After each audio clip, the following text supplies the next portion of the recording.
Mirë burim më ka rëmbye, se nuk më jepshin prindrit ke ai. Mirë që më tratoj, po planifikoj të dasme me një tjetër. Dhe mund ka dhunuar shumë ai, psikologjikisht, fizikisht, më fal edhe seksualisht. Ka abuzuar me ju?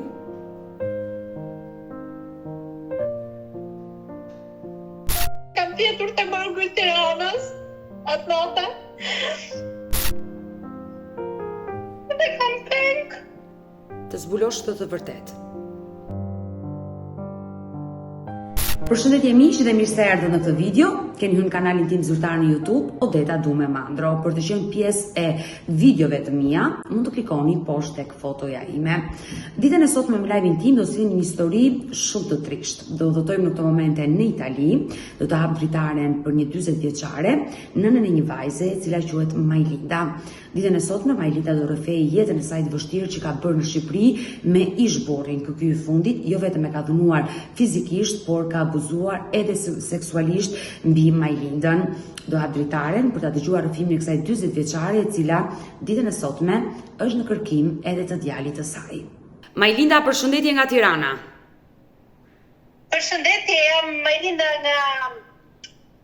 nga Libra dhe kam kënaqësi të flas me ty. Kënaqësi dhe për mua që jemi të dyja së bashku sot, sepse kemi një kohë të gjatë që flasim në telefon dhe Atëherë unë kam një histori që kam dashur me bërë me kohë, po tani erdhi momenti dhe tani dua të diskutoj me ty. Uroj që ti të më ndihmosh. Qoftë për mirë, qoftë për keq kjo historie. Unë tash para gocës time në vitin 2002 kam qenë shtatzane. Po.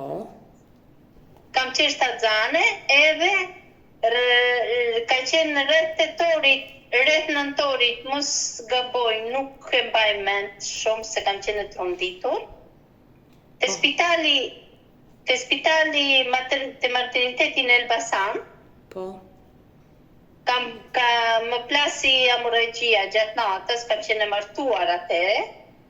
Ke qenë e martuar në qytetin e Elbasanit? Në Elbasan, po. Kam qenë e martuar me Dibran, të në Elbasan jetoja. Edhe aty më plasën gjatë natës, gjatë fjetjes, më plasë hemorragjia, e më çon në spitalin, maternitetin aty, dhe ishte doktori që më ndiqte, emrin e ka pas Kasem ai doktor. Po. Emrin nuk jam mbaj mend mos tërtrej, se më kalu vite, kam kalu trauma. Se kalova vërtet një traumë të fëmijë, edhe ai fëmijë atëherë ishte 7 muajshe. Fëmija erdhi në jetë para kohe, në muajin e 7. Po, 7 muajshe. Po. Edhe në atë moment, unë bëra një lindje normale. Po. Mia qajti fëmija, kam gjumë me vesh të mia. Bëhet fjalë për vajzë apo djalë? Ka qenë djalë. Majlinda ka qenë djalë, po. Po, mia qajti më thanë do ta fusim në inkubator, edhe okej, sa shumë, se isha e lodhme, kupton ti procesin, isha e lodhme në atë moment, edhe ditën tjetër, prisja që fëmin të otë ma sjedhin, të më japin lajme të mira, kupton ti? Po.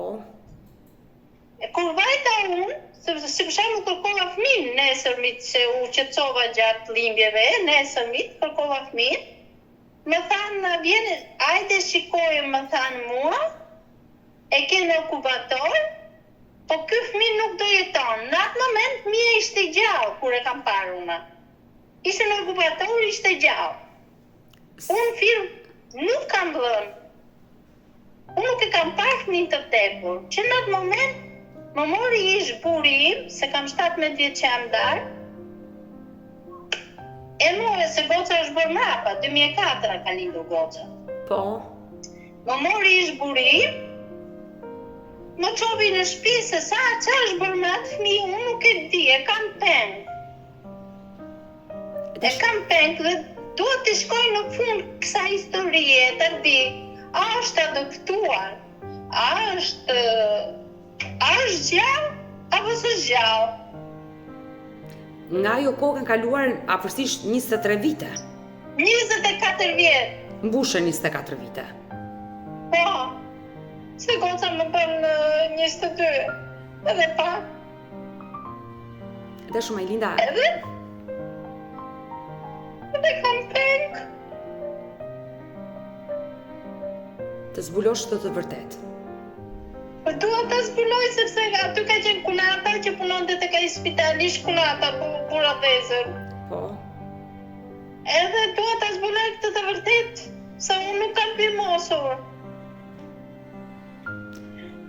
E zbulim nuk kam firmosur, qysh është kjo muhabet, se shtatanik njerëzit e marrin e varrosin veta, kupton? E qartë, do më lejosh të bëj disa pyetje dhe të më tregosh për ngjarjen? Patjetër. Ju datën nuk e mbani mend, thjesht kujtoni që ka qenë Nuk e mbaj mend se uja kam qenë shumë me trondit me zëna, o ka qenë teton, o ka qenë nëntor, diçka e tillë. Po ke materniteti Elbasan me mbiemrin Majlinda Gjini, se kam qenë e martuar me në atë kohë, Majlinda Gjini. Po. Kam qenë e martuar me ke mbajtur mbiemrin. E tani e kam tamizi. E qartë, ke mbajtur mbiemrin e burrit në atë kohë, ke qenë e martuar në familjen Gjini. Po. Ju keni qenë e re dhe për herë të parë bëheshit nën. Jo e dashur, ai ka qenë fëmia e tretë. Se fëmia e tretë se unë jam e martuar 15 vjeç, jam martuar, me rëmbim ish burin më ka rëmbye, se nuk më jepshin prindrit ke ai. Edhe desha me thënë që mua më ndodhi kjo që më ka ndodhur edhe më kanë kelur pek, se fëmijët e tjerë e di, njëri fëmijë e di ku është varrosur, në fshat ku kam qenë. Min tjetër më plasën ujra e panzorën me ashtu, si quhet me atë gjylpërën, me anestezi e me copa e kam parë. Kurse ky ka qenë 5 mushe gjysë si dyti, ky 7 mush ka qenë.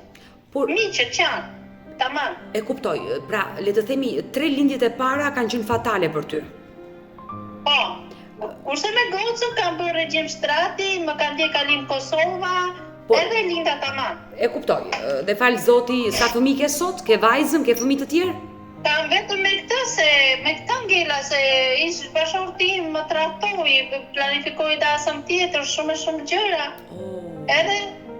Edhe vetëm me këtë kam kelur tashi, edhe kam pastaj sa rita këtë, tashi ajo më thonë shikoj jetën tënde, mbas kaq vitesh janë shumë gjëra, po unë kjo që më ka ngelur penke du t'i shkoj në punë.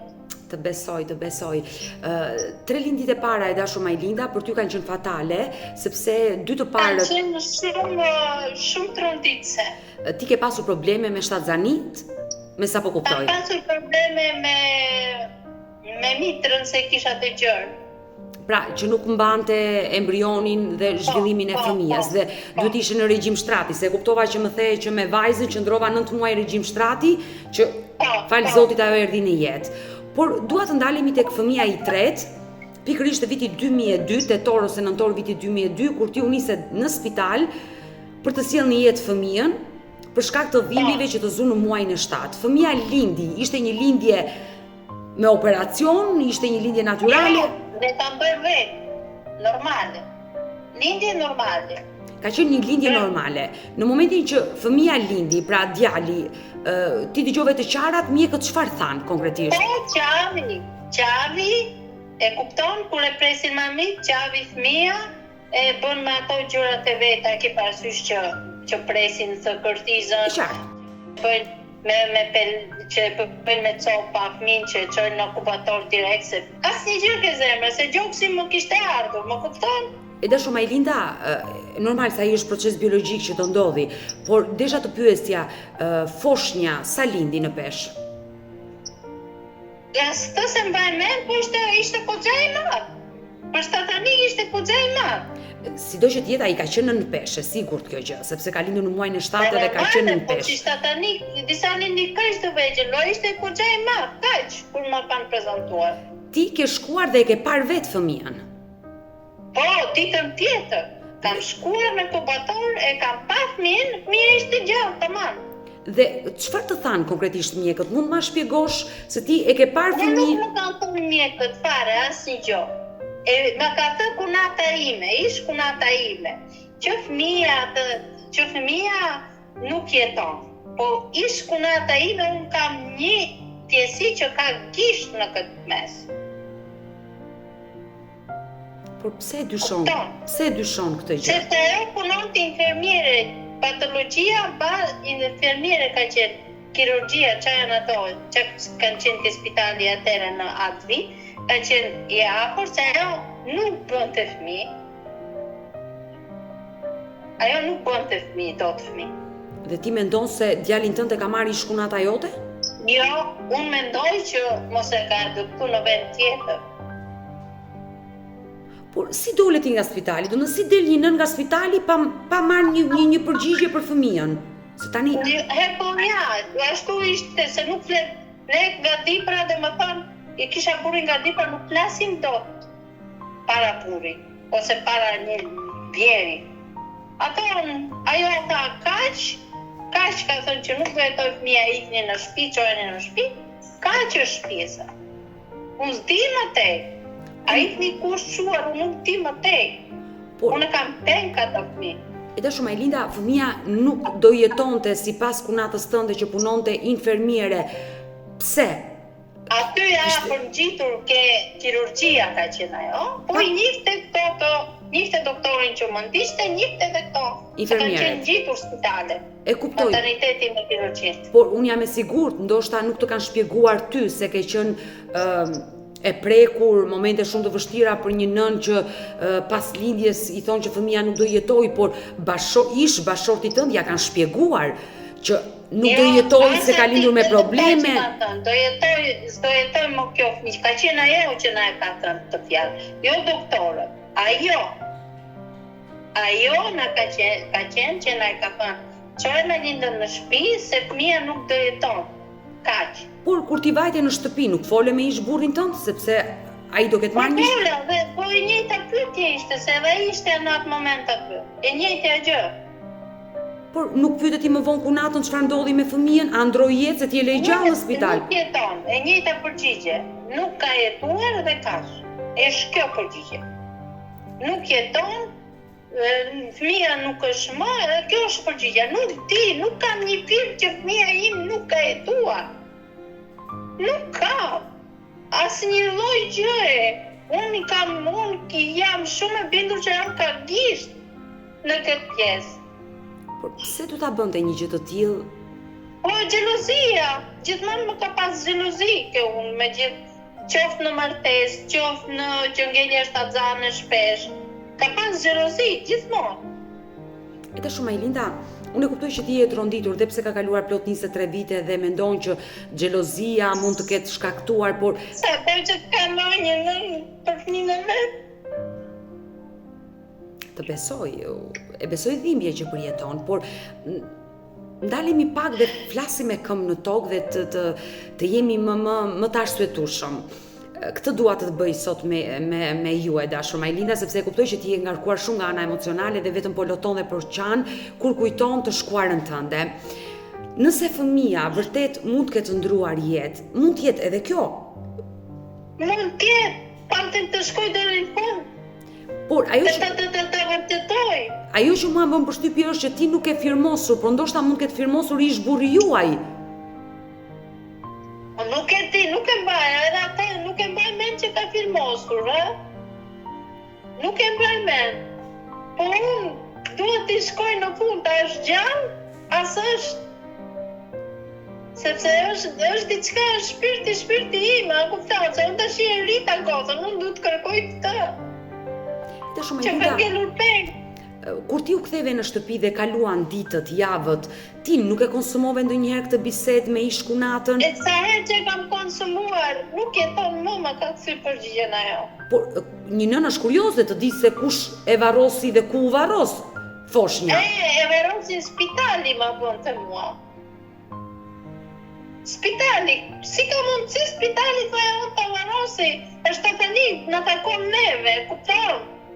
Ti pate mundësi ti vendosje emër, apo jo? Po nuk më dhanë asnjë mundësi. Por sepse ti kur ke hyrë në spital je regjistruar, është hapur një kartel për ty. Që... Po, jam regjistruar, po patjetër jam regjistruar, po patjetër. Por kur bën një kartel hyrje, patjetër që ka dhe një kartel dalje, është e pamundur mos ketë. Patjetër, nuk i kam bën emër, se nuk më shënon mundësia, të them pare, nuk më dha mundësia, sa e pash njerë, nga afër tek inkubatori, nuk ishte to është ti, një shtatanik kaq i vogël, e ke parasysh ku janë ato fëmijë më shumë se një shtatanik, më i zhvilluar. E kuptoj, të kuptoj, ka pasur pesh, po më tregon. Por, momenti që ti dole, bëre kartelin e daljes? Patjetër, këto po. Po pra, dhe te kartela e daljes, çfarë firmose dhe çfarë shkruajte ti? Nuk më e mend çka kam firmosur. Aty ke kartela e daljes. Çka kam shkruar nuk më e mend, se kam qenë tronditur. E dashur Majlinda, nga viti 2002 dhe deri më sot, ndoshta ti ke emigruar, jeton në Itali tani dhe nuk e ke pasur. Po, jam në Itali, kam pas jetë të vështirë, u divorcova, më vdiq babi, më vdiq motra e re, më vdiq nëna, unë me një gocë të vogël, buri më bëri mrapa shpine një tjetër gjë, ish buri dhe kështu që s'kam pas mundësi të bëj këtë gjë sa më shpejt. Të besoj, dhe pas ke vuajtur shumë, më vjen shumë keq, sinqerisht për ty Majlind. Por ti nuk e patur mundësi të shkosh asnjëherë në spital, ta hapësh regjistrin për të parë çfarë është shkruar. Nuk kam pas mundësi se kam pas plotave. Mirë, këtë gjë mund ta bëjmë bashkë tani. Në ditët në vijim për të bërë një kërkesë dhe për të kuptuar se çfarë është shkruar në spitalin e Elbasanit. Patjetër, po kam vetëm një problem që jam me dokumenta azili, se do kisha ardhur direkt në zyrën tënde. Të besoj, prandaj jemi të dyja së bashku në këtë live, se ti e ke të pamundur që të vish fizikisht në Shqipëri, por ti do bësh një kërkesë aty nga Italia, atë kërkesë që do përpiqem ta çojë në spital dhe për të mësuar më shumë rreth foshnjës tënde, të ardhur në jetë më the tetor ose nëntor viti 2002. Që fatkeqësisht nuk e mësove kurrë nëse ndroi jetë apo jo dhe nëse ndroi jetë ku varros. Jo, absolutisht, nuk e kam mësuar, nuk e di. Ajo që ti kërkon sot të zbulosh është që edhe nëse ka ndruar jetë, ku është varrosur? Po, ku është varrosur e para dhe shkoj ti me një emër e dyta. Ti me një emër e të ditë fëmia im ku është varrosur, farin e fëmis tim. Në qoftë se nuk është, në qoftë se është adoptuar në ndonjë vend tjetër, dua ta gjej. Nuk dua t'ja marr tjetrës, po thjesht dua ta di. Nga njëra anë dua ta di, nga ana tjetër edhe në qoftë se është, dua ta ndihmoj, dua t'i qëndroj pranë, kupton? Nuk dua t'i prish punë në jetën e atij. E dashur Majlinda, pasi u ktheve në shtëpi pas një dhimbje të madhe për humbjen e foshnjës, le të themi ti dyshove që në fillim që diçka ndodhi? Kam besuar që kur ma ka thënë ajo, pikërisht ajo, jo mjekët si shtuhet me thonë, ose mjeku që të ndiqte ty. Apo pediatri që merresh me foshnjët. Ajo. Neopediatri, e kuptoj. Por çfarë ndodhi më pas me jetën tënde? Ti e vazhdove jetën dhe pas 2 viteve solle në jetë vajzën. Po, pastaj vajta më thanë prindrit e mi, më thanë Majlina ti do vish te ne që të ndjekim neve, edhe të kam vajt ke Alim Kosova, dhe më thënë basi u qetësova, a i tha unë tha ti do bësh që të them una, dhe bëra që thash, që më ka thënë a i, pastaj sa kuptova që isha 2003-shin prill mars ka që këshu që isha ngella shtatzane me kocën, direkt pastaj kam shkuar në Tiranë ke njerëzit e mi, më kanë ndjek Alim Kosova, pastaj në Alim Kosova më caktoi një doktoresh që për momentin nuk e mbaj mend se ka pak emër të vështirë, që unë e falenderoj shpirtërisht shumë. Edhe ajo më ndiqte dhe sot kam në jetë gocën siç më premtoi Alim Kosova që do kesh gocën e bukur siç je vetë, më tha atëherë. Edhe unë e falenderoj shumë Alim Kosova se më ka ndihmuar shumë. E në fakt është një ndër doktorët më të mirë që kemi. Premtimet që mi dha, i mbajti, ma premtimet që mi kërkoi me apo unë, i mbajta dhe unë e sot kam një gocë. Dhe Zoti i dhënë të jetë dhe shëndet asaj vajzës tënde, por besoj. Amin. Besoj me që gjithë që ke ti për zemër. Faleminderit, por besoj që ato 9 muaj regjim shtrati kanë qenë të vështira për ty. Ka qenë super të vështira, por super të gëzueshme. Se mezi prisje të bëhesh e nën. Jo, me si prisja ta merja në krah, sepse nuk pata mundësi të merja në krah tjetrin. Të besoj. Nuk do të pyes më për këtë temë se nuk dua të lëndoj.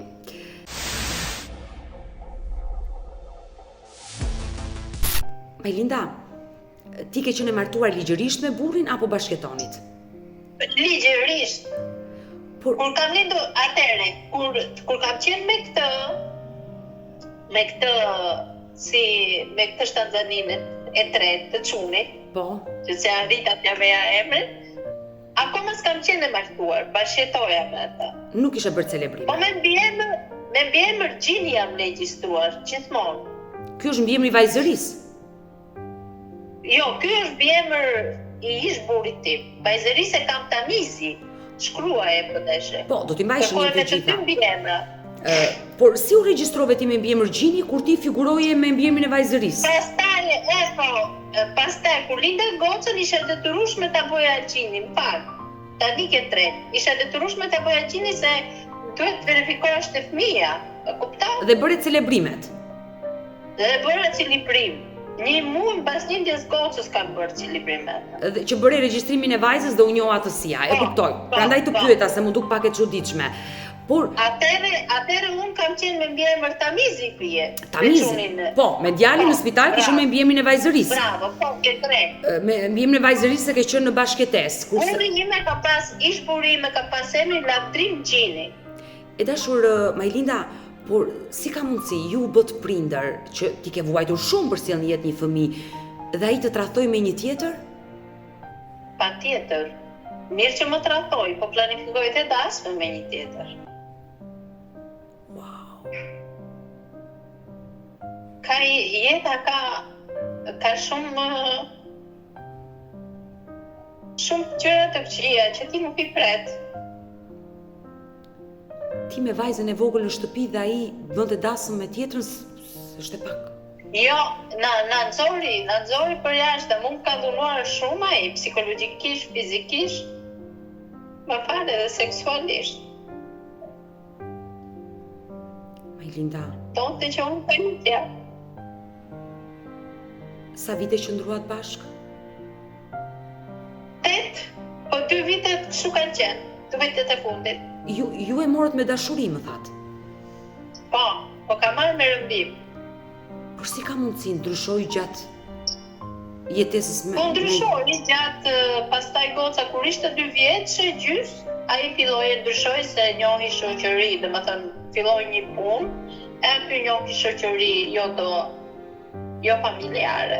Edhe me këtë rish është të bëhesh. 2 vitet e fundit përpara se ju të ndaheshit, le të themi ai filloi të përdorte dhunë psikologjike dhe fizike ndaj jush. Gjitha. Por në gjendje të dehur i bënte këto apo kur ishte normal? Jo, nuk ka qenë i dehur. E ke denoncuar në polici? Po e denoncova dhe edhe e fala se mendova që ai të rritet goca dhe më thonë ti pse ule veten në nivelin e atij. Se nuk mendoja që goca si të mendonte kur të rriteshte. Zemër, po për çfarë të ka dhunuar? Qoftë nga ana Psikologjike. psikologjike. Që ti të nga shtëpia. Ai ta Se kërkon. kishte gjithë jetë. Ishte dashuruar me një tjetër dhe kërkonte që ti ikje ti nga shtëpia. Po s'kisha ku të shkoja, se njerëzit e mi ma mbëshin derën, se babi më vdiq. Mami ka qenë smurë në atë kohë që nuk është më për fat keq. E babi më vdiq, ka qenë smurë me kancer edhe ai. Vaj më nuk përbanonte shtëpi, se more vete deshe, vete more, si që kanë ti pranët e ke parasysh. E këto janë gjëra, kjo është jeta ime. Pastaj Dua të pyes, ish vjera, ish kunata. Ish vjeri më ka dash si gocën e vet. Ata si reagonin në një situatë të tillë, domethënë që të Ai rrai. reagon, i shkreti putesh në mes, a kupton? Vjera më vdiq, sa bëra një vitur me atë, Vjera më vdiq, kështu që kisha 2 burra që unë t'i laja, t'i pastroja, t'i gatoja. Edhe plus të xhenit që më ndodhshin, e kupton që ti tash, që ti sa po ti tash. Majlinda, e dashur, në momentin që vajza ishte në shtëpi, ai nuk ishte i lumtur që ishte bërë baba? 2 vitet e para po, 2 vitet e gjys po, pastaj mbas 2 vitesh e gjys jo.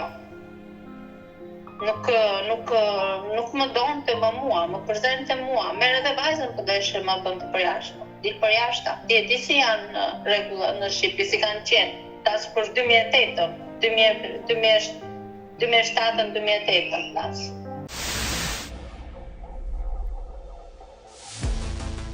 Dhe çfarë ndodhi? Si u largove ti nga ajo shtëpi? Çfarë ndodhi atë ditë? Ai më ka dhunuar mua, më ka dhunuar barbarisht. Nga ke kokat e këmbët. Të mërshme. Jo, unë kam bërë dhunësi fizike që nuk e harroj njeriu 2 vjet. Fizike, psikologjike edhe ato tjetër, që ta thash. Se ai të ka dhunuar dhe nga ana seksuale? Seksualisht? Ka abuzuar me ju?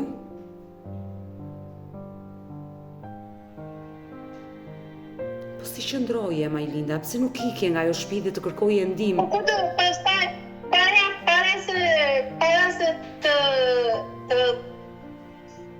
para se të kur të e ke parasysh se unë nuk dilja për jashtë ashtu se më shumë isha enzime, kupton? Më shumë enzime dhe pastaj si ngjova në televizor që pas ka qendra në Elbasan, e kupton? Po, në Elbasan ka pasur që para shumë vitesh qendra për gratë e dhunuara, e vërtet. Po, se nuk përdore, duke pyetur, goca sa kishte filluar me ecë në atë kohë. Duke pyetur se ecjen e ka pas më me avash, ka pas më shpejt gojën.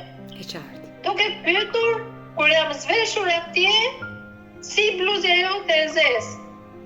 Ato më thanë, denoncoj direkt tani, jo, thash unë, jo, nuk e ndjeja veten të sigurt. Kisha edhe pak frikë, jo fëmijë mos e le pa babaku, nuk e di si do më shkoj. Pastaj, prap të njëjta gjë, pastaj ne i marrë edhe fëmijën, se i ika unë, se mina e lash aty, se i ika unë. Po pra, çfarë ndodhi atë ditë? Si ike? Mund të ma tregosh? Ike dhe e le vajzën aty dhe ku shkove? Ku shkova ke spitali, sepse ne kemi qenë ke fshati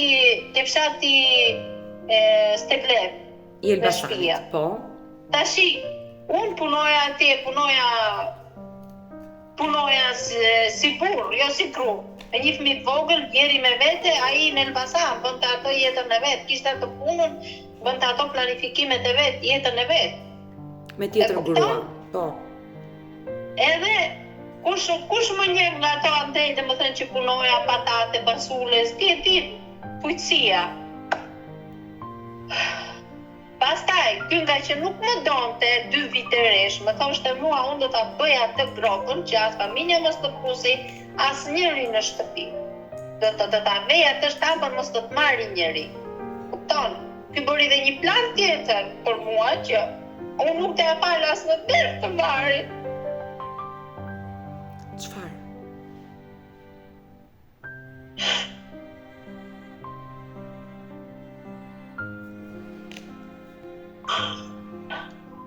Vaj im, si për shembull vaj im i madh, ishte zënë me një çum për një gocë, e kupton? Po. Po ma i bëm fiu martu. Edhe ky qa bëri, Marinën me gjeta me filan qurë, ku nuk është e vërtet një gjë të tillë, se unë me të sa po isha krevat, se ishim bashkë. Ato që bënte vetë ti ngarkonte ty. Edhe më rafti si shto herë, edhe unë e lash gocën në hika, kam fjetur të Margu i Tiranës, atë nata.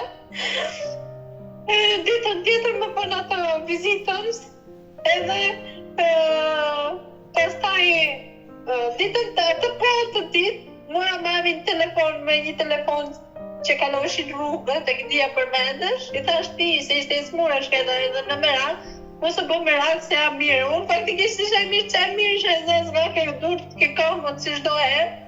denuncova i thash, unë gocën nuk e leja ti sepse ai di qa monstër është ai, e kupton. Se mund të leja gocën me një monstër, njëri që rep nënën e vet, fëmis. Si mund të lesh një gocën aty? Ti more vajzën pas disa ditëve dhe ku jetove? Kush të ndihmoi? Ke qendre për gratë të dhunuara në Elbasan. Një vit ka blet. Dhe më pas si vazhdoi jeta jote me vajzën? Më pas me gjithë gocë, aty kemi jetuar. Në gjithë kohës që kam jetuar aty, kam punuar Basiusherova, kam punuar bariste, pastaj u ktheva menaxhere, pastaj në të njëjtën kohë goca në Kopësht, pastaj në të njëjtën kohë bëra një kurs kuzhine, dola nga 30 veta, dola unë me shumë mirë, edhe 3 të tjera. Pastaj kisha pastaj një motër nga Kavaja, që sot nuk jeton ajo fatkeqësisht, pra na jam në Itali sot këtu, se kam fëmijët e motrës që nuk jeton ajo motër. Se ndryshe do rija aty ku isha. Pra, në Shqipëri. Ty të vdiq motra dhe ti u detyrove të vjen në Itali me vajzën që të kujdesesh edhe për... Pastaj, nga aty ke qendra, erdhi kjo motra që më ka vdekur sot që nuk jeton, më gjeti ke ajo qendra, pastaj kisha 2 motra në Kavaj, pas kjo gjendje dhe më thonë, u ashtum të dyja dhe më thonë që të treja dhe më thonë t'ishim afër, pastaj erdhi sezoni i restoranteve në Golem, hyna në punë ku punon të motra, nga gjithmonë ndim se kuzhinjere, pastaj erdhi një nga Zvicra, hapi një qendër për fëmijë me aftësi të kufizuara, dhe aty unë përzgjodha vashi intervistën për kuzhinjeren e parë. Pra, le të themi, kanë qenë motrat e tua që të nxorën nga qendra dhe të përkrahan sa ti u stabilizove me vajzën e vogël në zonën e Kavajës. Më shumë ka qenë kjo që ka vdekur. Motra që ka vdekur fatkeqësisht. Edhe nga aty pastaj fillova kuzhinjere. Aty po njihesha dhe me një person. Në fakt po njihesha me një person, dhe ai më doli jo aq i mirë, të them të drejtën, sepse të them të drejtën dokumentat azili kam vetëm për aty tashi. Sepse ai do të pyes, Majlinda, gjatë kësaj kohe ti e bëre divorcin me burrin e parë? Patjetër, unë e bëra divorcin, sa isha në Elbasan. Ai u martua me atë tjetrën? Ai ishte filluar që në tatimin e parë, ishte unasa aty të kaq, që thotë ajo, dhe më thonë seanca e parë. Ai ishte i filluar, e kishte tjetrën në shtëpi. Sa kisha i punu, kisha fut tjetrën në shtëpi.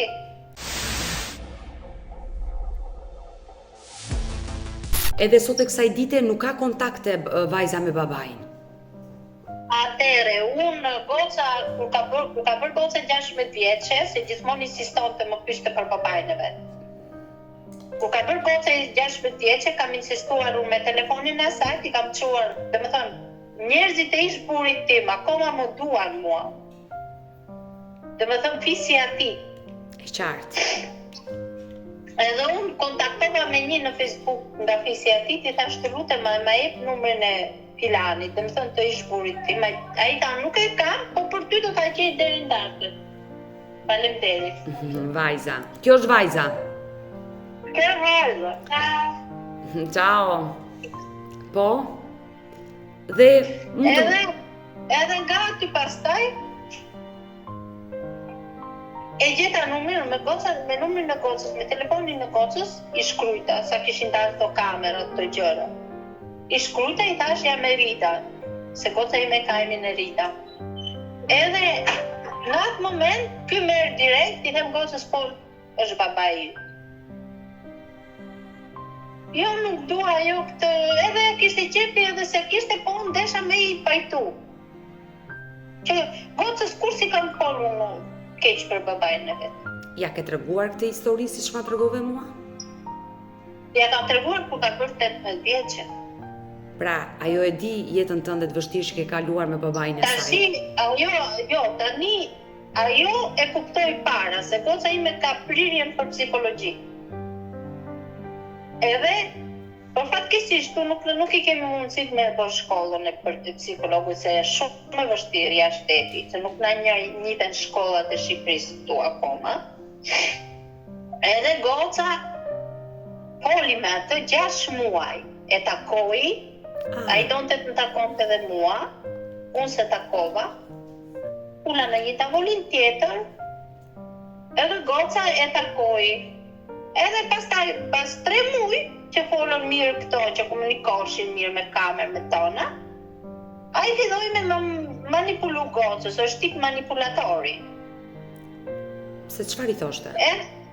I thoshte lene mamin, kenet ke mami, hajde ke unë, ke 2 motra këtej, do të maj unë, pastaj ti shko me tako mamin, ku shumë gjëra, I tha goca, prit njerë, I tha goca, unë ta lej mamin sot që mami më ka rritur, ta lej vetëm, si që le ti, për ti këtë tjetër,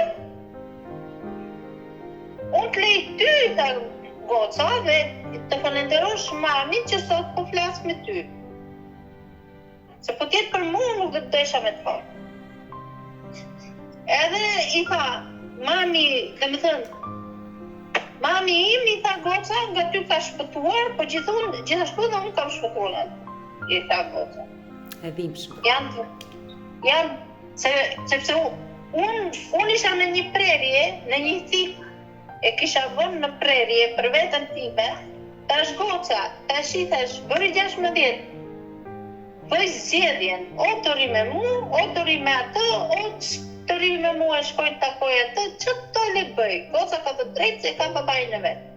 Por ajo vendosi të qëndrojë me ty dhe s'kishte si të ndodhte ndryshe sepse ti e rrite vajzën dhe ajo sot nuk ka kontakte me babajin. Pra refuzon të flasi me babajin. Ajo I ka në mund të kontaktet vetë. Me babajin e vetë, I bëri blok, ja tha ato fjalë që kishte, I bëri blok.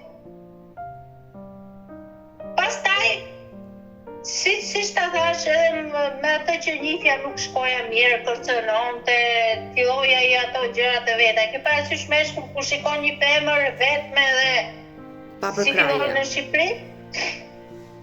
Edhe shumë vajzë do të tregoj edhe ty tashu. Me mendjen time, bëra dokumenta, malla firmën me zor ma ka dhënë ai ish babai I gocës për gocën me kalu. Edhe këto sa erdha, dhe me thënë, më bënë azilin nga kjo që më ka ndodhur me ish burin tip, edhe nga kjo që më ka ndodhur me kërcënimet që I kisha me fakte nga njeriu që njifja unë. Sa vite u bë që jeton në Itali? Unë kam 4 vite tash I kam bërë. 4 vite ke që ka ardhur në Itali dhe je në proces letrash apo e ke fituar azilin? Azilin e kam fituar unë. E ke fituar azilin dhe jeton vetëm me vajzën aty? Vetëm me vajzën time jetoj. Sa vjeç je dashur? Unë jam, tani kam për 40 vjeçe.